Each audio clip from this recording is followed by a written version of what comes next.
Hey everyone, it's Norm Farrar, aka the Beard Guy here, and welcome to another Lunch with Norm, aka the Beard Guy here. I'll say that again. The rise of the micro brands. Lunch with Norm. Lunch with Norm. Lunch with Norm. All right, I've decided to repeat everything twice today. How's that? It wasn't a mistake. But all right, guys, today on the show, I can't wait to talk to my buddy, Tomer Rabinovich. Anyways, he's an Amazon expert. He's been selling for 4 or 5 years. He grew into a successful businessman with zero background in online sales. And he's an incredible guy. So in this episode, Tomer and I are going to be talking about the next step. Outside of the day-to-day activities while still being in control. We're going to be discussing when a seller should start looking at delegating tasks, what they need to delegate tasks, and why you should and how you should hire. So how's that? Anyways, where's Kelsey? There I am. Oh, there you are. So you have to say everything twice today. You know what? We're 76 episodes in. I thought you'd be able to get that line finally, but still, it's a tricky one. Yeah, it's tricky. It was in the script. All right, so we already have Dr. Kaz joining us from LA. All right, Sunny Dr. LA. Kaz. Nice t-shirts and shorts. Nice. We've got Rad. Hello, All right, Rad. Welcome. But as everyone's joining, if you are watching from the Facebook group, you know we've had the issue whenever it says like anonymous user or like private user. We got around that, but you guys need to go to this link. This is posted in the Facebook group. You need to press on this link and just open up your settings, and it should fix the problem.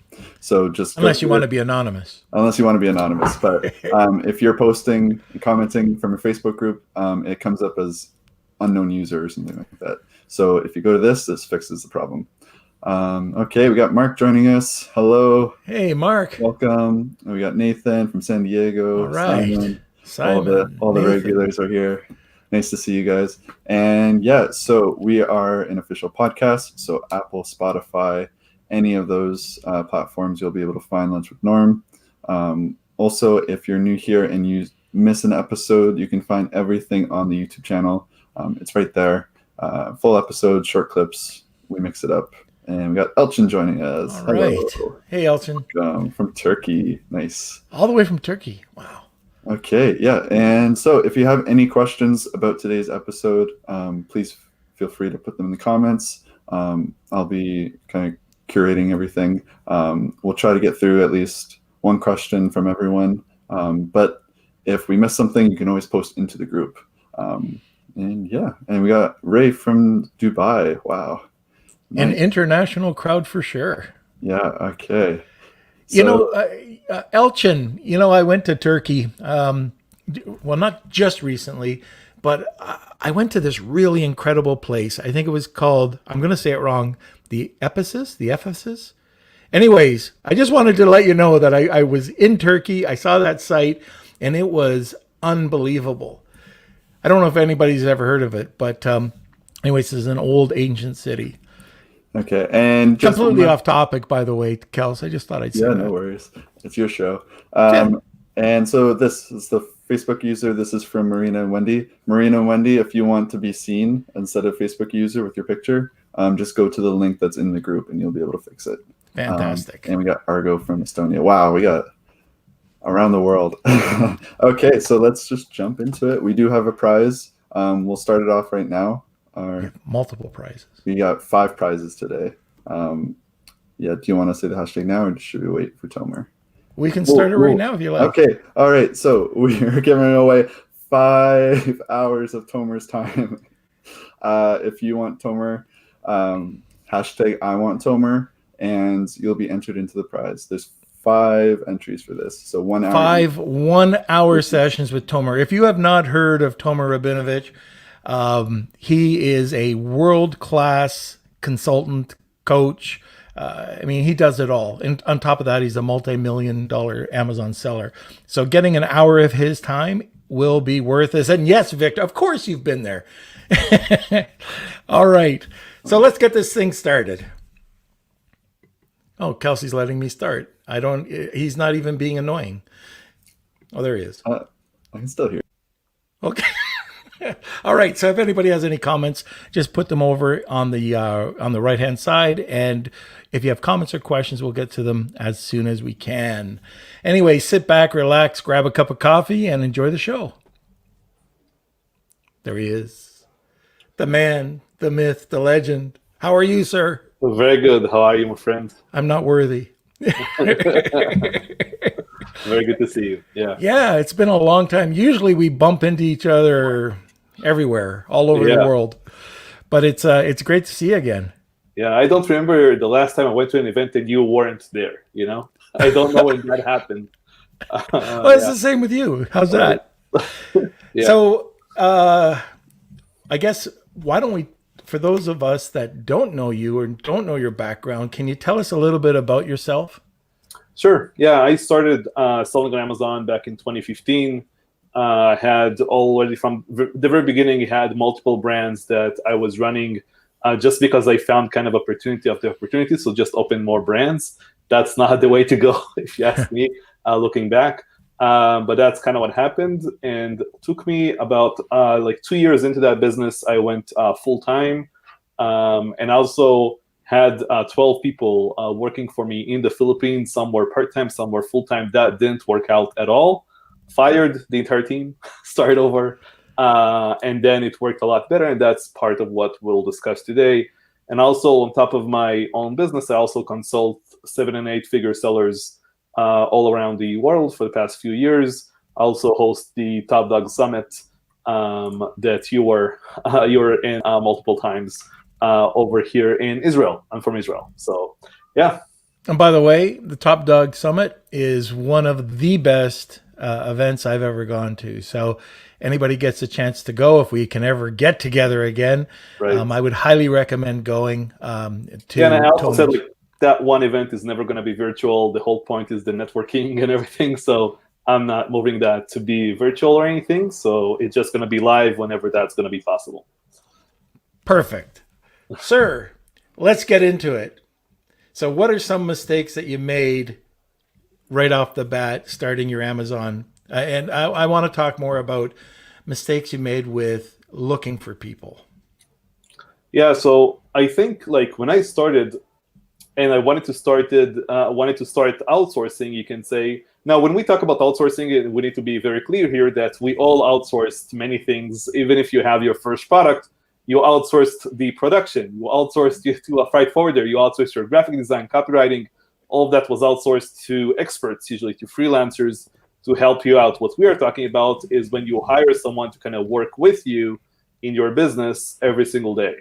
And usually what happens is you hire someone for customer support. That's usually the first hire people do because it's the easiest one to usually hire.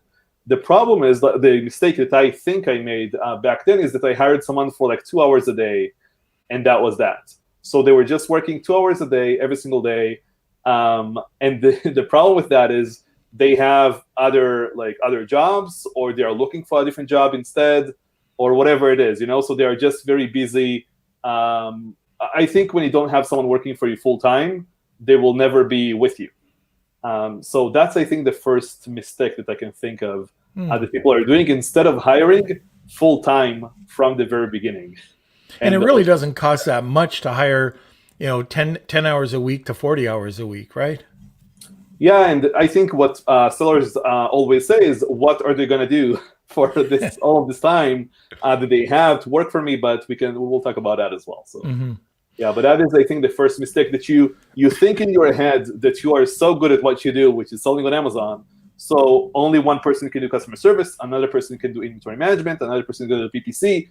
Every person has a very small piece of the puzzle, and you kind of orchestrate that whole thing. And that's, I think, the first mistake. That's the first business that I had. So I had 2 hours a day, 4 hours a day, full time, 12 people total, and they were all reporting to me. So I was very much the bottleneck of my own business, and they didn't really talk to each other that much. So that was the main issue there. So that is not the way to go from my experience. Yeah. So when you started out, so you're selling, you're starting to get busier, all of a sudden you're panicking a little bit because you're getting overwhelmed. So what are the steps that you take? Who or how do you track your first delegation or Yeah, task? so yeah, I think the first thing you should be delegating is the thing that you are also kind of sick of doing yourself. You don't really want to do it yourself anymore, and you know how to kind of teach someone else how to do it the way you want it to get done. And again, usually customer service is very simple. For others, it might even be PPC. Maybe you know how to do PPC really well, and you kind of want to get rid of it. So you hire someone and teach them your way of doing it. But with customer service, that's kind of the first thing that I would say that most people will do. So yeah. And what do you do like when you want to when you want to start to record the task? Do you have a process that you're doing?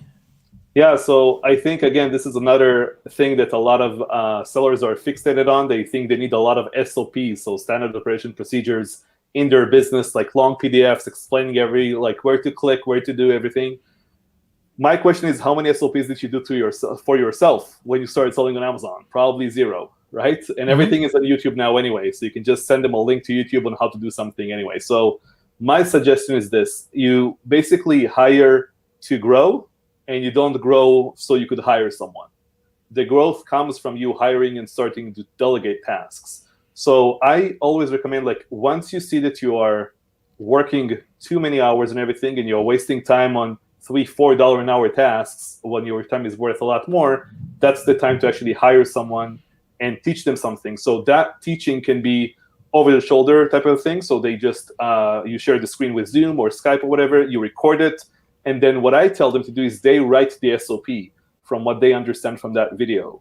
I believe that's the correct way to do SOPs, and not you sitting down and writing it yourself, because the best way you can learn anything is to teach someone else how to do it. So they are basically writing it and teaching themselves how to do that task. And then when I go in and just read that document, I immediately know if they got the task or didn't get a task they need to get done. So it's that simple. Yeah.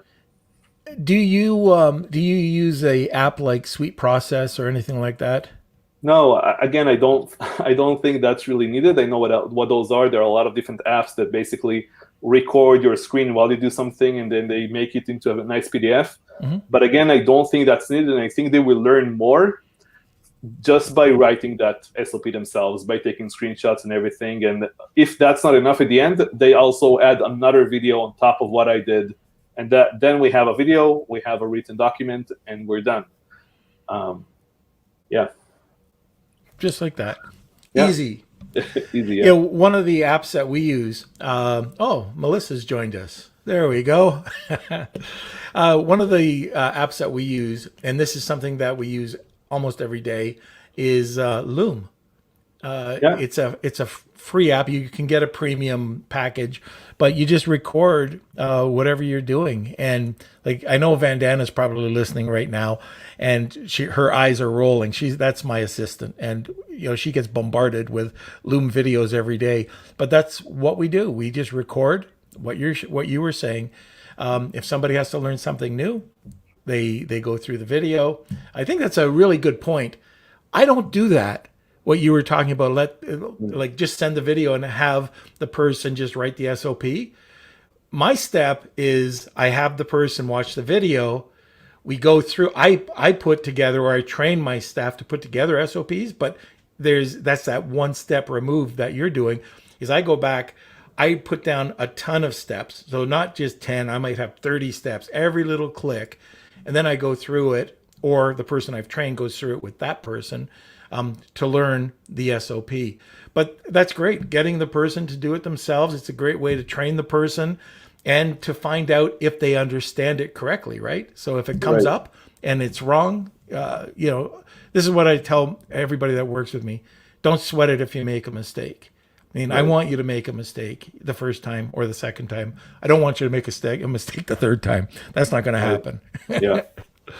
All right. Yeah, and I will also add to that we never use PDF files anymore, because you cannot edit them. They are not editable, and you don't really want to redo your SOPs all the time and just keep updating them that way. So we use Google Sites for this. If you go to sites.google.com, that's a free service that you can use. It's kind of like sharing a document in Google Drive, let's say a Word document, for example, but instead it's like a Wikipedia site for your own company.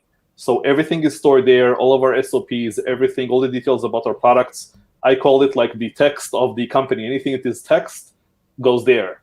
Also my home address, so to send samples for, like everything you can think of, like bank information that is not sensitive, like passwords and things like that. So everything, every small piece of information about the business goes there. And again, that was built over 3 years' time. Like that was built with time. You don't need to start with that. You just build it with time. So you can either use that. Also, Notion. Notion is a great tool, which is free. Hold it. So go back to those. What was it called? I've never heard of it. It's called Google Sites. If you go to sites.google.com, you will just see it. You can just open an account with your Google account. Oh. And if you have like G Suite account, your name at brand.com, if you have that, you can just open that Google site for that specific brand. And then all your employees immediately have access to that as soon as you open it up. You can also limit the access if you wanted to different sections in your site. But that's a very simple place. You can just store all of the information in your company just in one place. Well, what about outside people? So we have a lot of people that aren't employees that don't have a Gmail domain, right, or an email. Are they still allowed? Can you still allow them to? This is not really for that. This is not really for them to see SOPs or anything.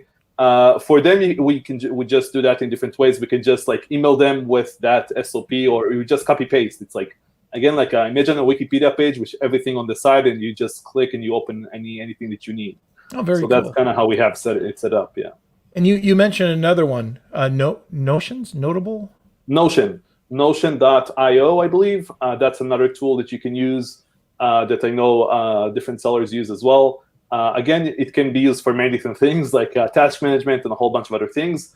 But a lot of people use it for like a kind of wiki site for your business. So that's another solution that people use. All right. I just saw Victor say that he uses ClickUp as well. Yeah, ClickUp is a more elaborate tool for task management, communication, and also data and everything that we just discussed. But it's a more elaborate thing. Yeah. Okay, so now you said at the beginning, and I've experienced this so many times, especially with social media people. Oh my God, social media is a tough one to hire. But for people hiring, how do you go about hiring and finding the right person for the job without going through 100 people? Yeah, so I think it's going to be different for each person. Mm-hmm. For me, I think my best skill is actually explaining exactly what I want and how I want it to get done. So for me, I hired people from the Philippines only with zero experience. Like everyone that I hired had no prior experience before. In my Amazon business, in my consulting business, I did it a bit differently. But in my Amazon business, I just knew kind of how I want to get things done, and I just taught them everything. Now, what happens is new things come around, like ManyChat, right? ManyChat came around, I think, like 2017 or something. And I wanted to obviously use that strategy with my employee who was doing social media at the time. And she was only doing like daily posts on Instagram and Facebook, and that was pretty much it. So what we did is I basically understood how to do one simple flow of ManyChat, taught her how to do it. And then she did a few flows with some Facebook ads, and we lost like $5,000 immediately without doing anything. So then I thought, how can I I want to work with her. I don't want to hire a freelancer to manage my ManyChat and not really know what's going on. So I hired an expert on Facebook ads that also knew ManyChat. Again, it was just at the very beginning of ManyChat. And that expert sat down with my employee for 10 hours. We paid $50 an hour, so we paid $500. And after those 10 hours, my employee was an expert in what we needed at the time for ManyChat sequences with Facebook ads. Then she left and started her own ManyChat business? No, so again, that's another thing with the Philippines. They don't really think like that. I think if you pay them full-time, regardless of how much they work, they will stay with you forever. I didn't let anyone go since this new kind of structure. So, yeah. Nice. So you're actually hiring consultants or coaches for specialized tasks like ManyChat. Right, to train kind of my employees, basically.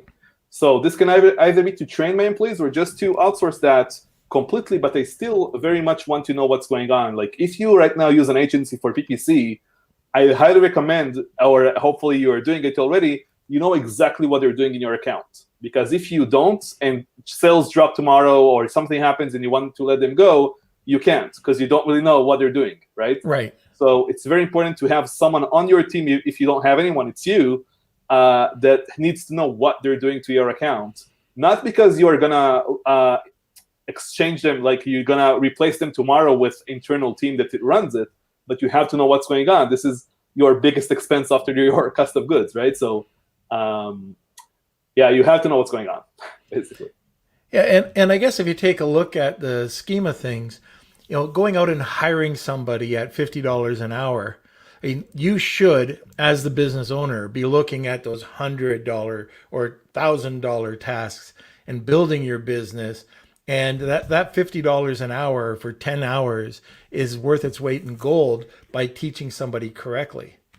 Right. I heard you say this before, Norm. I think 3 years ago, maybe. And that really sparked something in my head, like the $1,000 an hour. So I think the reason people don't really think that way is because when you start, your time is worth $0 an hour, right? Because you don't have any products. And as you start building your business, you have tasks like finding a new product can be like $1,000 an hour task, right?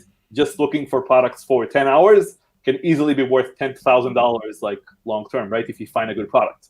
But spending 10 hours on customer service worth, $30, $50 total, right?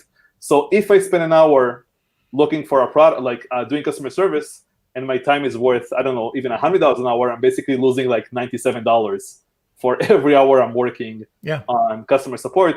And I basically tell people, like, you are not paying your employees to work for you. They are paying you because they're releasing you of all of this time that you don't need to work in your business, right?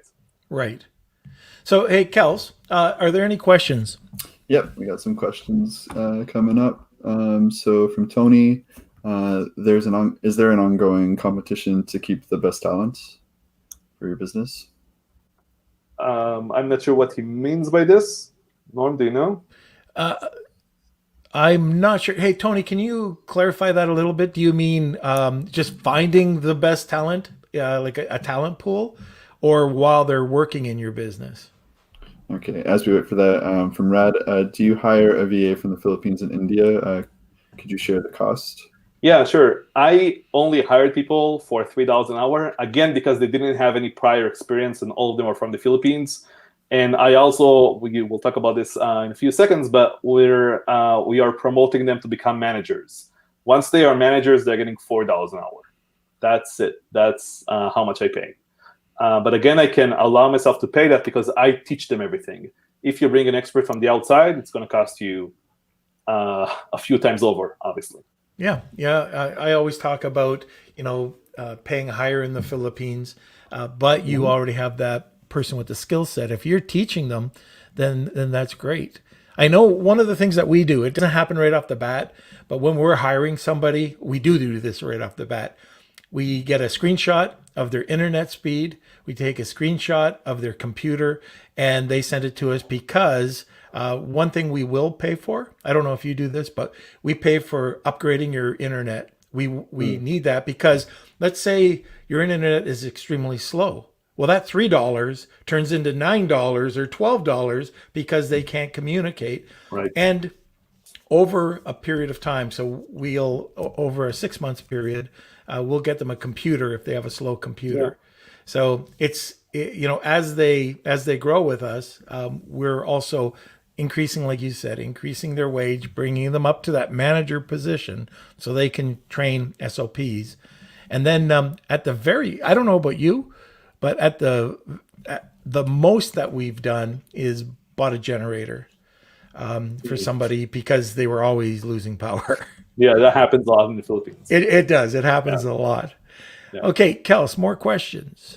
Yes, from Yelchin. Tomer, how do you find these guys from the Philippines? So you can use onlinejobs.ph.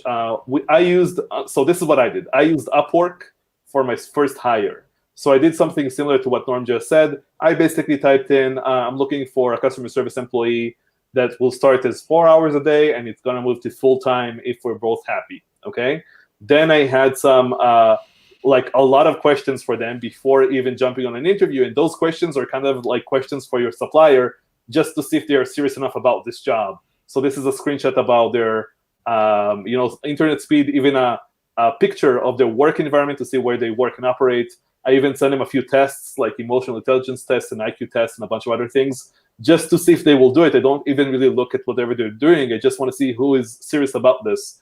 And then we jump on an interview. And that interview, by the way, is just text and not a video interview, because I'm just texting my employees all day. We're not really talking that much on video calls. So the most important thing for me is text, especially customer service, because that's all they're going to do with their customers, right? With your customers. So that's how I hired my first employee. And that first employee helped me hire everyone else. So what I did after that is I just gave my employee more and more and more tasks. And part of the interview, by the way, is asking them, do you want to become a manager one day? Do you want to really work for me full time, not just doing customer service, but doing whatever it takes to grow and become a manager? And if they agree to that, not everyone does, but if they do agree to that, I basically, again, train them and everything. And then once they have too many tasks, so let's say we start with customer service, then I teach them how to do product research. Then I teach them like basic stuff in social media or whatever it is. Once it's too much, I basically promote them. And then they get me 5 people. Now, when they get me 5 people, they go to their Facebook groups, they go talk to friends, they talk to whoever they want. They can post on Upwork, whatever they want. They get 5 people. They interview those 5 people. They tell me who they think we should hire and why. And only then I'm doing the interviews myself. And we decide together, because that decision needs to come together because they are going to be responsible for that next employee. So that's why it's so important. So I strongly advise that whoever you hire as your first hire should be someone that will work with you full time. And maybe it will take a month, 2 months, 3 months to get them there to kind of build that position in your company. But that's kind of how you should do it, because long term, it's going to be so beneficial to you because they will. And guess what? I didn't need to train a whole bunch of employees. I only trained 2 people in my team, and they trained the rest of them because they knew every single task in this business.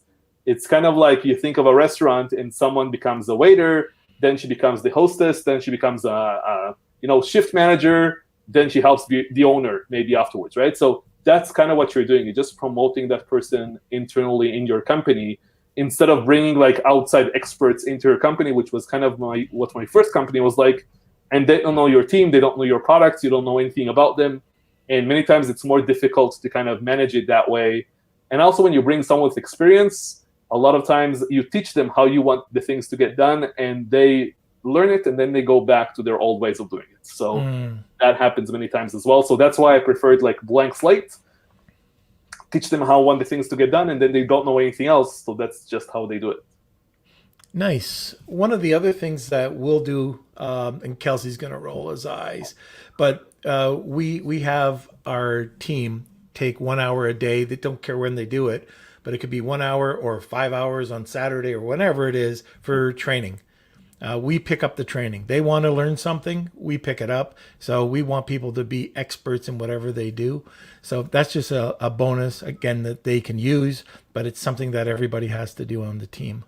Right. And again, I can just say one more thing about this, that let's say you have someone in your team and you're looking for a copywriter in Fiverr, okay, for example.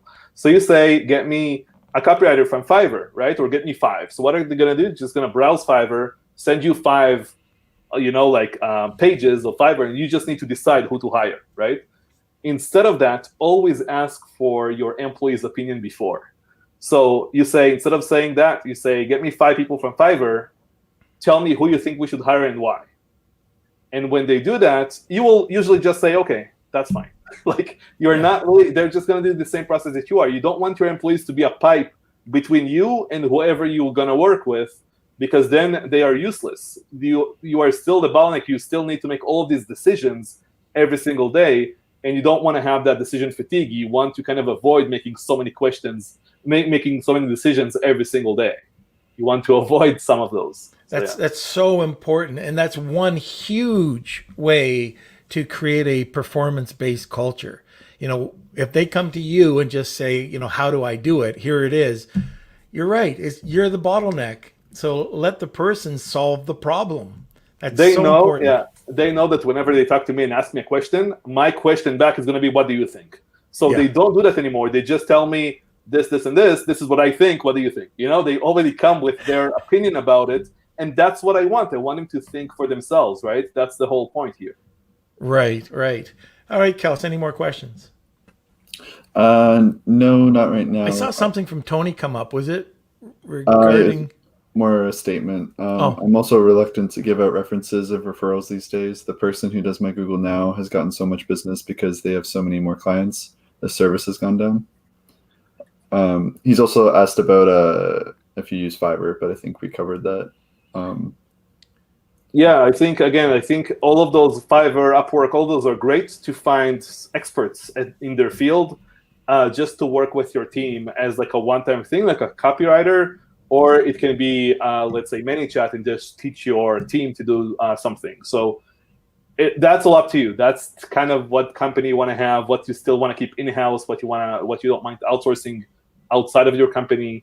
That's kind of up to you. I can say that we are not doing anything on an expert level internally, probably, and we outsource all of that outside of the company.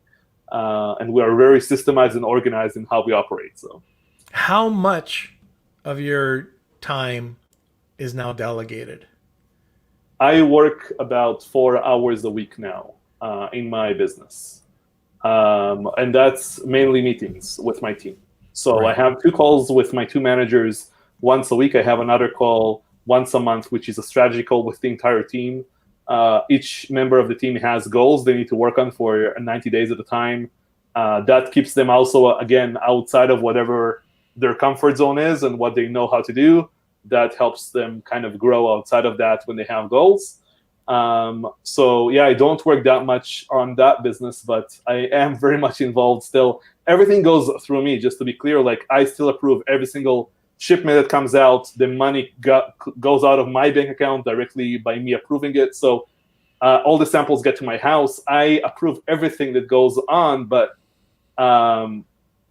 I don't do anything actively in the business anymore. So, do you have different department? Like, is your accounting outsourced? Accounting is outsourced, yeah. Yeah, accounting and financing is outsourced, and they work only directly with me. That's the only thing that is kind of directly with me, because my entire team is in the Philippines. So I didn't really want to give it to anyone else in the Philippines or something. So I still do that. But yeah. Okay, and then for legal, what do you do? Do you have somebody that represents, or do you go out to Up Counsel or sites like that? We have different attorneys that we work on different things when we need it. As you know, Norm, we both have like a wide network of people that we know and trust. So those people like work in my accounts as much as needed for that. So. Okay, very good. All right, look, before we go on any further, I know we've got 5 giveaways, and I want to give away one of those giveaways to people that are listening. So if you didn't tune in at the very beginning, Tomer is going to be giving away 5 1-hour consults, which is awesome. Thank you, Tomer. Let's give away one right now. And all you have to do is put in, I want Tomer. And Kelsey, you want to spin the wheel of Kelsey? Yeah, just give me a second. Yeah, so I believe there was stipulation. Tomer, you prefer someone selling around 50,000 or more? Is that correct? Hopefully, but even if they are active on Amazon, I can help them out. Like, if so as long as you're active on Amazon, then we're good. Yeah. Okay. Hey, Jason, just saw that he popped up. Yeah, he wants Tomer. Yep, everybody wants Tomer. All right, so we got Milos, Michael, Tony. Okay, so I'm going to stop that for now. We still have 5 or 4 other giveaways, so let's do this. So, okay, so this... Tony. Okay, so I'm going to share my screen. And we're going to go through people that haven't won before. Share screen. Quick tab. Names. Do you want me to do Jeopardy song? Okay, no, I think you got it. I'm not sure, Victor, if you've won before, but I'm gonna assume. Let Victor go. Let's just spin this thing. Okay, 3, 2, 1.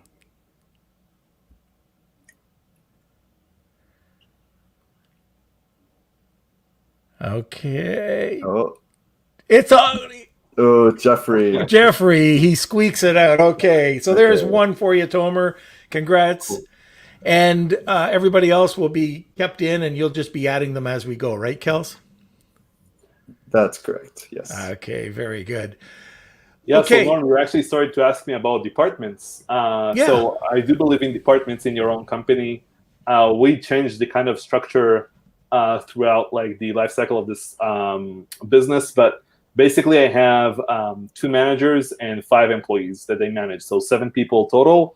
I also wanted to keep a very lean team and not go crazy because that's going to be more time consuming as well. So I like having a very small team. So basically, the way I kind of have it structured is that one person is in charge of SEO. So they're doing all the keyword research, PPC, anything with keywords basically in the business. I have another person doing inventory. So everything to do with reordering, managing the 3PL, suppliers, China, all of that stuff. They're handling that. I have a creative person handling all of the images, videos, copy, and that person is also responsible for product research. Then I have a customer experience person, so someone who is managing like reviews, support, also trying to create something that I call a 6-star experience with my own products. Then I have a social media person who is managing all of the Facebook, Instagram launches of new products they're responsible for, because we mainly use social media just for launches.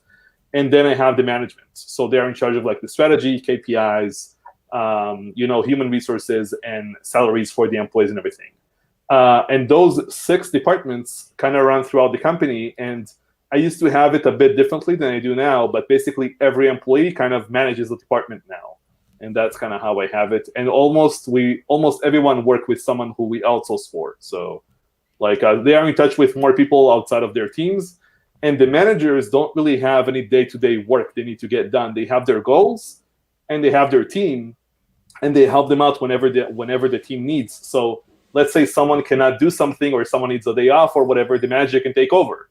If a manager needs time off, the other manager can kind of come in and just help out if needed or whatever. So I'm not really, hanging on someone in my team and just must have them every single day or it collapses. So I always have a backup if whatever happens. So That was going to be my next question about the overlap. I mean, it's complete madness, and it's a fragile, like you're really walking on thin ice if you don't have that overlap.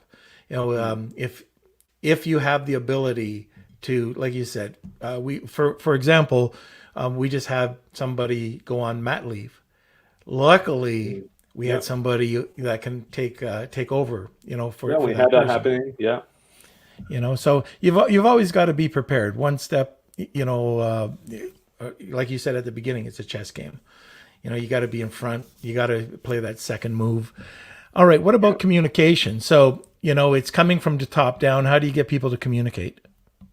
So again, I believe, so I mentioned kind of the information, right? How we store the information, where to search it, which is Google Sites. Then we have the files of the company that's stored in Google Drive. Then we have the communication and tasks and all that stuff. So up until recently, in communication, we just used Slack for all of the communication inside the team. We are still using Slack. We are transitioning to a different tool because tasks are managed in Asana. Communication is done in Slack.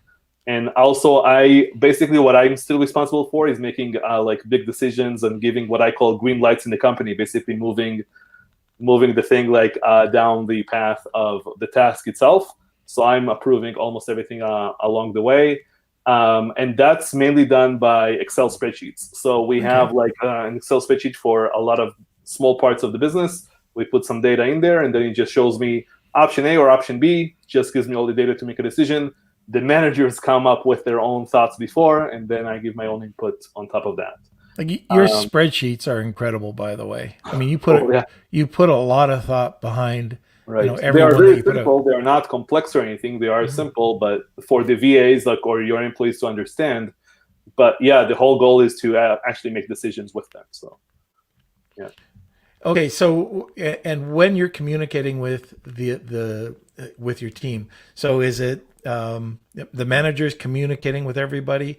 Do you have like weekly meetings, monthly Yeah. meetings? So I have 2 weekly meetings with my 2 managers. So one of them is more about like inventory management, reordering, those type of things, and also like pricing, PPC, like anything with our ongoing products. The other weekly meeting is more interesting. That's like product development and launching. So that's the 2 meetings that I have. Both last for like 60, 90 minutes long with them. And then they have, right after the meeting with me, they have another meeting with their internal teams.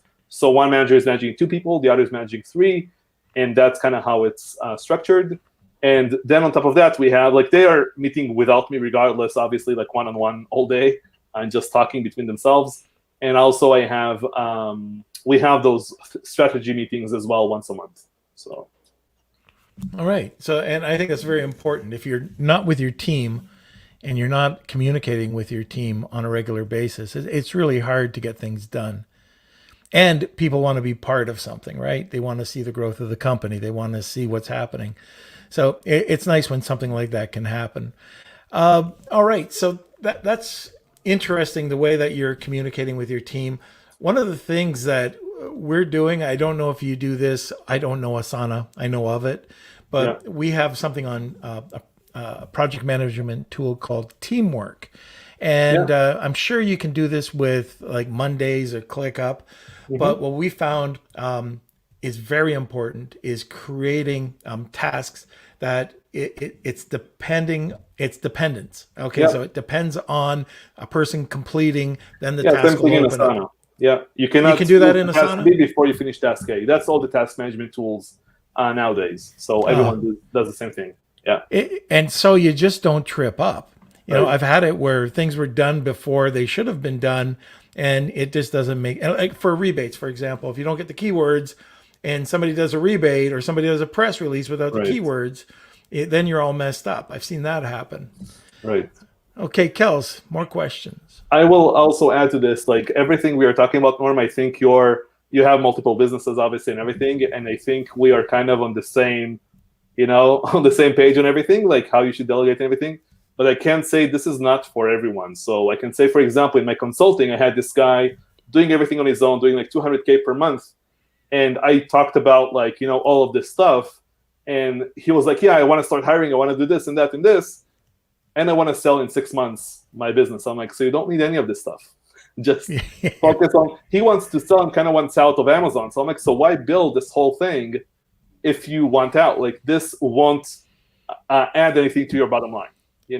Right. And I had another guy that tells me like he was doing everything on his own and told me like I used to have a big team. He worked in a very big high-tech company and everything. He was doing already almost 8 figures, almost entirely on his own. He had like one person doing customer service. And I talked to him about this stuff and he said, that's great, but that's not what I want. He prefers to work on his own many hours a day and not be worried about any employees or taking care of them or anything like that, because that's not what he wants. So this is not like what I'm doing or what Norm is doing or whatever you're doing right now. There is no right or wrong answer, but Amazon gives you the kind of the freedom to kind of choose which business you want to have. And you just want to be focused on that and do everything you can to kind of build towards that, your company. I wanted to have my business kind of run on its own. I'm not intending to selling it anytime soon because it's kind of just runs on its own, it grows on its own. So I don't really feel the need to kind of sell it. I'm not burned out. Everything is fine. So that's kind of how I had to mention that. So yeah. And I think it's really important when you said that it might be completely different for somebody else. Right. You've got to find, what you're comfortable with. And I will recommend a book. I've talked about it before for entrepreneurs. It's called The E-Myth. There's tons of this type of book out there about policies, procedures, SOPs, running your company, scalable, making it scalable and automated. But Michael Gerber's The E-Myth is the one that started me off. And it's interesting. You've probably seen this, but a lot of successful entrepreneurs or people that have launched on Amazon, this is... it happens a lot. You'll be very passionate about your product. you're going to grow the sales. You're going to watch your account. If you get that 1 star, it's going to kill you. You know, you love the product. You love the product so much, you drive the sales, you work around the clock, you finally hire somebody. The problem is you've never trained the person. So you get frustrated when they make mistakes. And at the end of the day, you take back that person's job only to do it again, hire somebody, but you don't train properly. So the problem. I'll add to that, Norm, that none of us were born CEOs, right? Right. None of us know how. This is my first actual business, and for many that are listening, this is maybe they don't even see it yet as a business, but it is. That's what this is, and you have to kind of grow yourself into it. No one was kind of did a degree and now they know how to be a CEO. It doesn't really work that way. You kind of have to learn it as you go. Being a CEO is one of the only professions that you can also move from industry to industry, right? Maybe you saw a CEO in a very big company managing 1,000 employees, quit, and then move to an entire different industry with like another 1,000 employees doing something completely different, but that's their profession. They know how to manage and move their people and company forward. So none of us were born CEOs, and that's fine, but you kind of have to learn as you go. There is no other way around this. So. And there are, by the way, that's called a sales roller coaster, which is something that Michael Gerber was talking about. And I saw something come up. It was called the E-Myth. It's called the E-Myth Revisited now is the name of the book. Yeah. So check it out. They also have a whole course, which I highly recommend. I went through the course. It was called the E-Myth Academy, and it's all done online now. So check that out. Like Tomer said, though, it's not for everybody. And I'll give you a great example.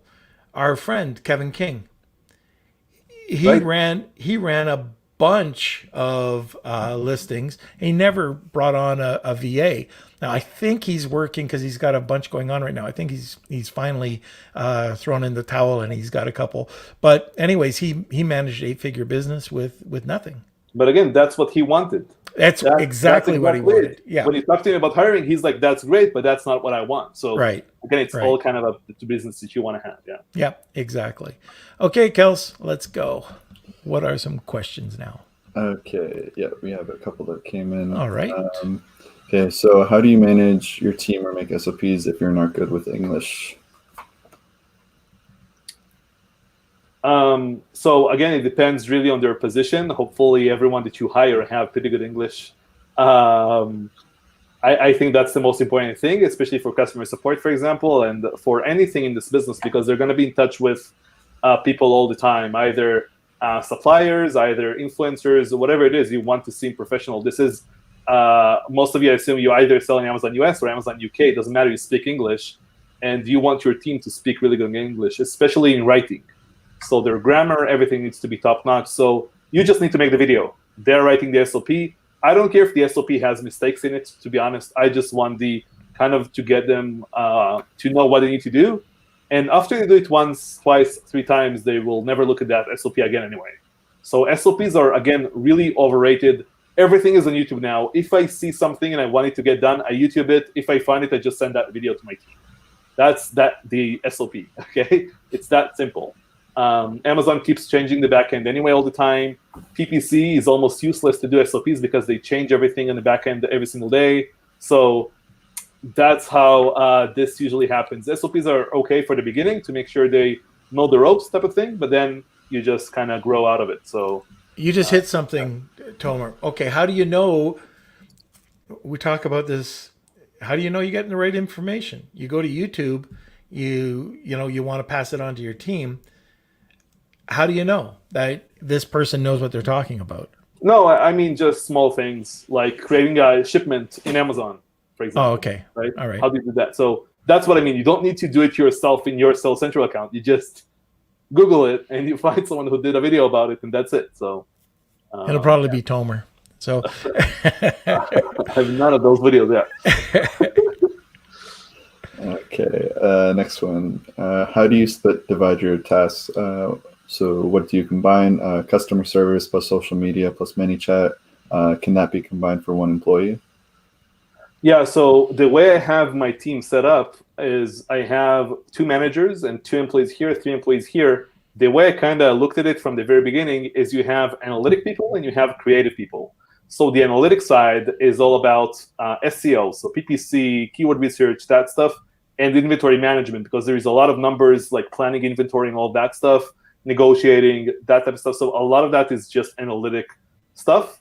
And then the other side is the more creative side. So that's like customer support, social media, product research, all of the design, copywriting, all of that stuff is under the same side. So basically what I'm saying, if you hire someone for customer service, don't give her to do PPC tomorrow because she's going to kill you if you do that. So you want to give her like social media, product research, talk to copywriters, graphic designers. She will love that.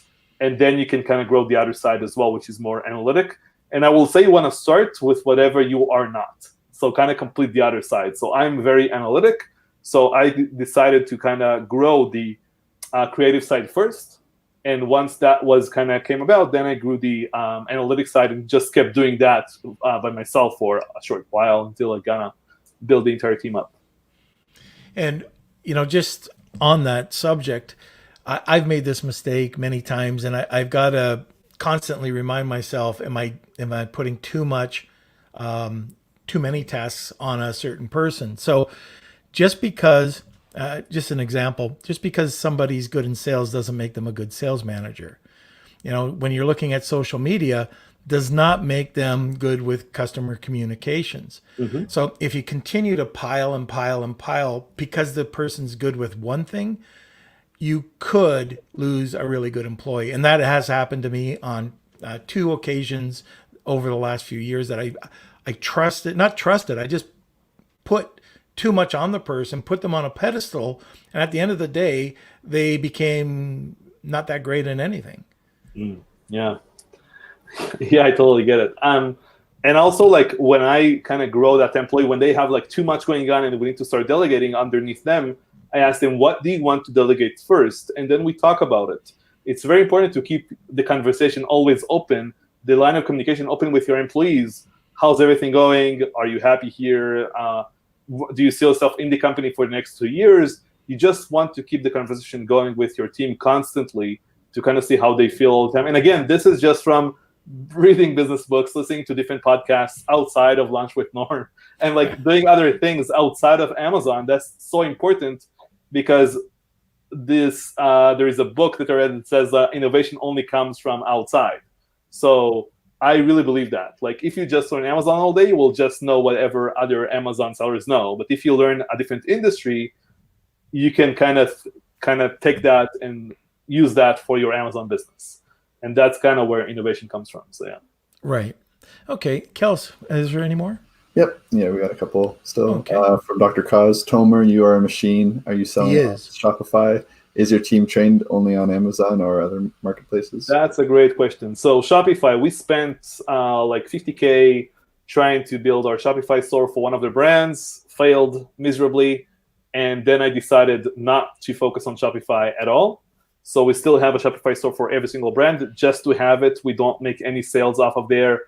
Under 1% of the sales are coming from there. So this is my thoughts about Shopify and other marketplaces and all of that stuff. So if you are doing that, that's great. But only do that, please only do that if you are really passionate about your brand. If you're passionate about whatever it is that you sell and your passion is your brand, go ahead and build a Shopify store, go to retail, whatever it is, because this is your baby. This brand is your baby. Now, for me, I'm a lot more passionate about Amazon. So my passion is actually selling on Amazon. I didn't go into Amazon to go into retail. I could go into retail before that. I could build a website of my own and send traffic to it and all that stuff and do social media and blow it up that way. But that's not what I wanted. And also, I'm not really passionate about what I sell. I am very passionate about Amazon and the business model and the freedom it gives me and my family and everything. So I'm really like, I don't know a lot of sellers. There are obviously a few, but they are killing it on Shopify. Let's say over 20% of the revenue is coming from Shopify when they started from Amazon. I barely know anyone that made it happen. It's very difficult, more difficult than what most of you think probably. So if you think it's another sales channel or something, open a new brand. Do something else, do consulting, whatever. Open another stream of income but you don't have to go to Shopify. Like I would just say launch more products. That's the best way to diversify your income, I would say, and a lot more than Shopify store. You know, you're right. You know, there's all sorts of different channels out there, but one of the reasons, even if it's a one page, like you said, a very simple Shopify site, you want to do that because what's going to happen? You're a micro brand. You're on Amazon. People check you out. Where they're going to go? They're going to go to Google. And what That's generates? completely fine. Yeah, that's completely fine. But they're going to buy on Amazon.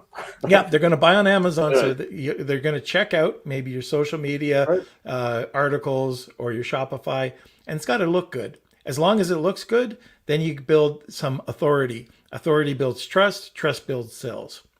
Right, and you need to understand they are buying on Amazon because they trust Amazon. They don't trust your brand. They might look it up, as Norm said, and that's great. And you want to have that website. You want to have brand registry. You want to have a trademark. You want to have a store in Amazon, like a storefront. All of that stuff you want, but you don't need to kind of go nuts about, I really need to make this Shopify thing work. There is so much money to be made in Amazon. The biggest sellers that I know, 7, 8, even 9-figure sellers, 99% of their sales are coming from Amazon. I know you might have been told differently, but that's what I've noticed over the years. So. How many 9-figure brands you have? No, I don't know any.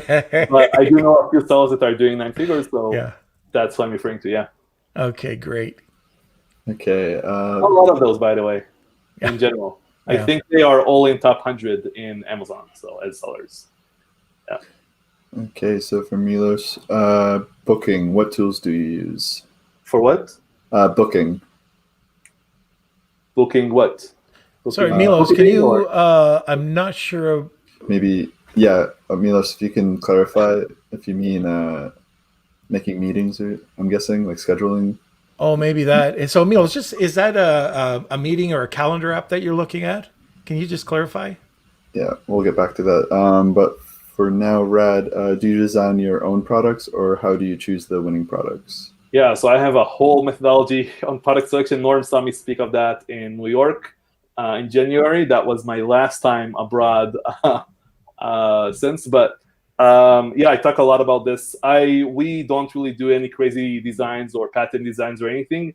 We just improve products slightly and launch them on Amazon. So choosing the winning products is an entire talk, and maybe for the next podcast. So. Yeah, that would be great. Actually, you came out to our event in Greece and talked about that too. That was good. Yeah. Okay. Bookkeeping is what he meant. Oh, bookkeeping. We use QuickBooks. I have an LLC in the US. That's what we use for that. And I have another accountant in the US that I use for my Amazon business. Yeah.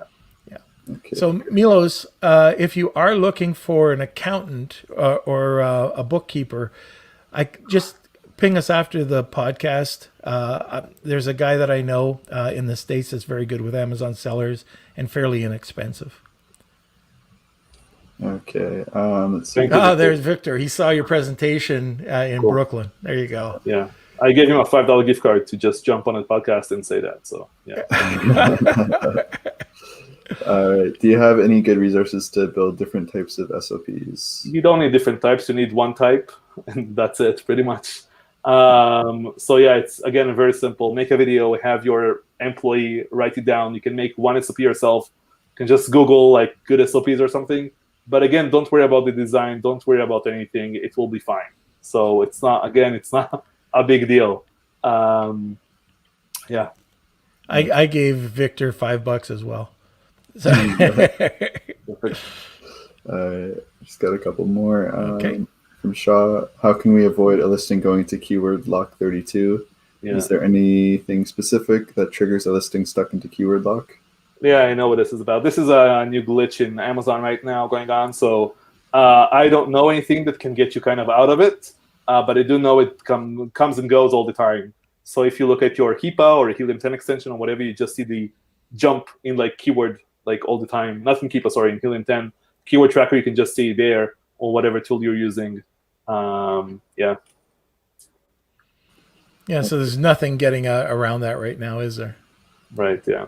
Yeah, okay. All right, let's see what Tony says. How do you feel about sites like FreeUp, which freely allow the VAs to meet off the platform and do screen share on Zoom, for instance, versus like Fiverr, where I recently got a warning because I used to send them a copy to my calendar link. Yeah, FreeUp is great. FreeUp is what we used for the ManyChat I mentioned before. So FreeUp is a great site, again, to train your employees. That's one option. The other option is to kind of hire very skillful freelancers as well that know Amazon on a deep level. For example, I use FreeUp still for merging and splitting variations all the time with one guy they gave me a few years ago. And I don't trust my team with that because it's very sensitive, obviously, to like merge variations, splitting them up and everything. So that's what I still use for that.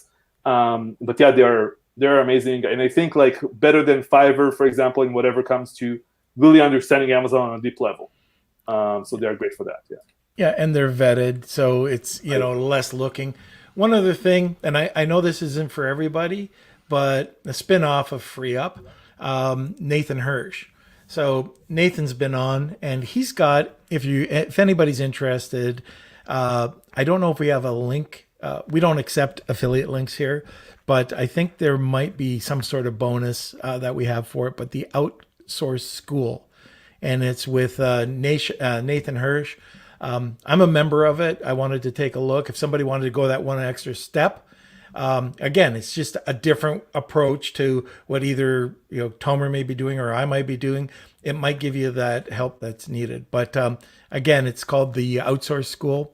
And I think, Kelsey, we might have a bonus, or we'll contact Nathan and get something for you guys.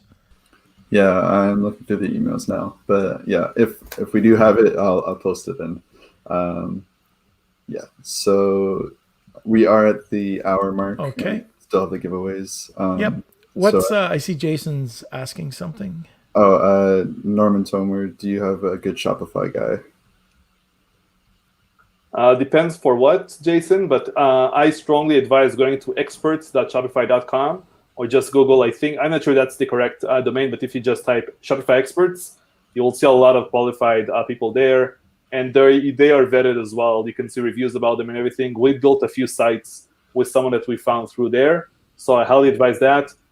If you are building a new site or something, even better option is 99designs.com. I found multiple graphic designers that I work with. If you go to my website, which is myname.com, you will see a website that was built with 99 Designs as well by finding a freelancer from there. And they are working with us now on more projects. So that's a great website to see like a lot of designs and then just choose the one you want to work with. So. Okay. Okay, and our last question. Do you have a good agent in China, like a Chinese employee? Yeah, so good to see you here, Chris. I know Chris. I have multiple sourcing agents that I work with. They were found in different ways, from recommendations, just going to Canton Fair, and also browsing Alibaba. Actually, if you type in Alibaba sourcing agent, you can find a bunch of sourcing agents that way. And the way you kind of want to do that, I use sourcing agents kind of like I use Alibaba. So it's another search, like another way to search for products. So I basically send them like a list of things that I like about the product, things that I don't like about the product, and if they can help me to find a better version of it or to improve whatever exists. That's kind of how we use our sourcing agents and everything. So I highly recommend having sourcing agents in China. Not on a retainer or anything. You don't really need to do that. Just pay them like a one-off thing whenever for the first shipment. That's the best way to go usually. Okay, very good. And just so we're at the end, I've got one question. But while we're talking about this one question, if anybody wants to be entered into the contest for 4 different 1-hour sessions with Tomer, just put hashtag #IWantTomer and you'll be entered. And we'll give you about 30 seconds to a minute while I ask Tomer the last question, which is, all right, we've already talked about a lot of this, but an action step. What's the 1, 2, 3 steps that people can do to get started? So the first thing, I would suggest hiring someone for like $500, $600 a month as soon as you can afford it. Full time. Like they don't start full time. They start like, for a month, 2 months, whatever. And you build it up to full time once you see they are working full time for you. That's the first thing you want to do. And that person should be on whatever you are weakest at and you don't want to deal with anymore. And they're going to take that side off of you. That's the first thing. Mm-hmm. Next, you want to start organizing everything about your company. That can be in different departments or think about what it is that you want out of this Amazon business. Why did you start in the first place? And kind of go towards that for the next year, 2 3 years down the line, because this is, I think, the only business model that I know of in the world that you can start with investing $10,000 in your first inventory and become a millionaire in 2 3 years. That doesn't exist, I believe, anywhere else in any other industry that I know of. That is legal, maybe. But yeah, I think those are the main 2 things that you need to do. And also, you want to grow yourself as you grow your business. When you start out, you spent like $5,000, $10,000 on your first shipment. You didn't sleep at night, right? Because that was like a big investment. You put that 30% deposit, 70% deposit, you didn't sleep at night. And then what happened next? You needed to spend double, like $10,000 or $20,000 on the next inventory. Then Q4 comes and you spent like $80K on the inventory and you don't sleep at night, right? So you kind of have to get comfortable being uncomfortable in your own business. And just know that it's never going to get comfortable. A friend of mine just spent on Q4 $1 million on one ASIN for like stock on Q4. So you never get comfortable, and he has a big business and he still doesn't sleep at night. So it's all just, yeah. You know what, Tomer? I just came off of a call with a client of mine that opened up their 2 containers, and they decided that this is 5 years dealing with this manufacturer. They didn't get an inspection done. And guess what? All of it, all the product was wrong. Yeah. So I'm just thinking about SOPs, right? But just simply getting that $300 inspection done would have saved people there. And, you want to make sure that you have systems in place. And you also need to make sure you can fix them. So we had a shipment that we shipped with the wrong barcode on a packaging of a new variation. So we had the same barcode on that packaging for another product. So let's say we sell a 4-pack, then we shipped an 8-pack with the same FNSKU code. The supplier caught it, that we missed it. And then we added just another step, in the Asana, in the task management tool, to check that the barcode is correct. That's all we did. It never happened again, right? So whatever happens, you want to be able to go back and kind of fix it in your own processes every single time. Right. Okay, so I think it comes to the wheel of Kelsey. Okay. So I believe I got everyone in here. I'll even shuffle up the names a little bit. Okay, so we have 4 to do. So the first one, 3, 2, 1.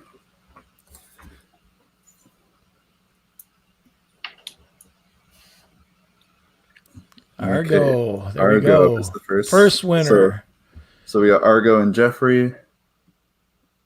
Let's see. 3, 2, 1. These are good odds. Yeah, not bad. Okay, Milos. All right, fantastic. Can't believe you gave away 5 1-hour sessions. Yeah, I'm going to outsource that. Don't worry. Okay. Justin. Justin. Okay. And the last one.